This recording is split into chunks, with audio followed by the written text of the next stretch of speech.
There was a story that I wanted to read to you. It's a story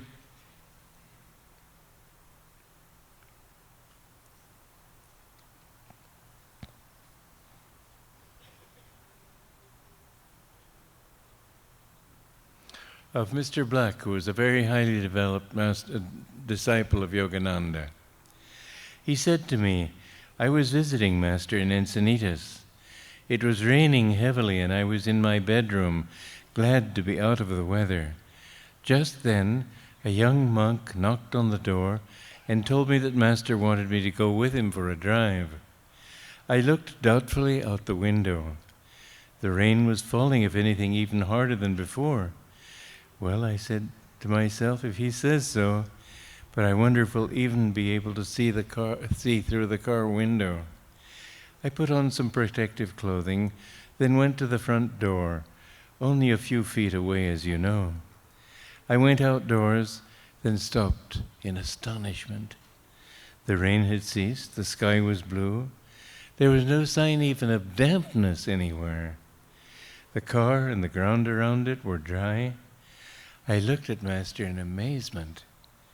For you, Oliver, he said, smiling. That for somebody to be able to change the very dream for that day, that shows something. Let's face it, it shows a hell of a lot.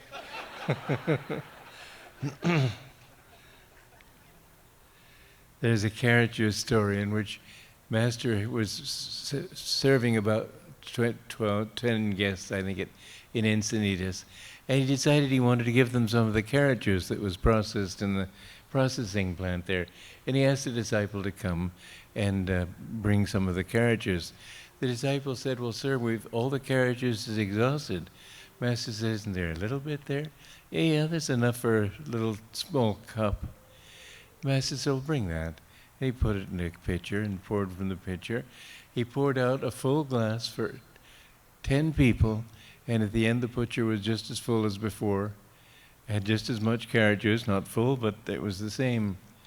Master didn't say anything. The guest didn't know it was a miracle. But that disciple told us that story. That kind of power the saints, the great masters have. Nowadays you think it's not possible. I'm telling you, I lived with a man and I saw these things happen.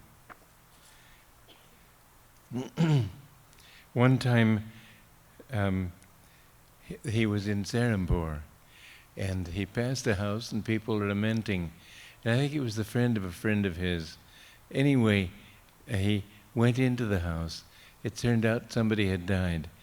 And Master he asked everybody to leave him alone. He went into the room, put his hand on the man's forehead, and the man came back to life.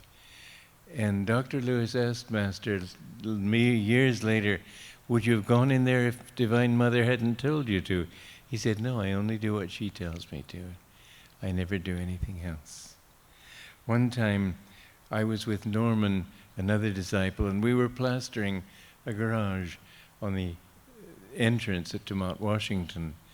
And just then, Master, the plaster we were using was it must have been very old because it kept setting up and I had to keep pampering it with water and making it soft enough to be able to use.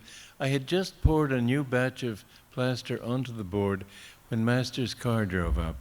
And he called us down, so we went and talked to him. And for half an hour we were talking with him.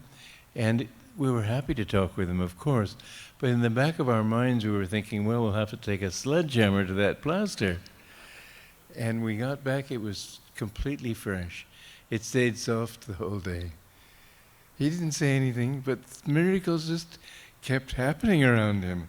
One time we were working at India Center, and Brother Ananda was up above plastering a tower, and Ananda was bringing a hod of plaster on his shoulder, and he reached for the upper step, but the ladder was at too sharp an angle, and the weight of that plaster pulled his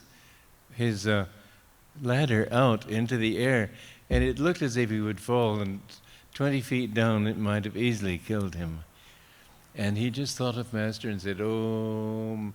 The ladder came up, and he finished his, and several of us witnessed that miracle.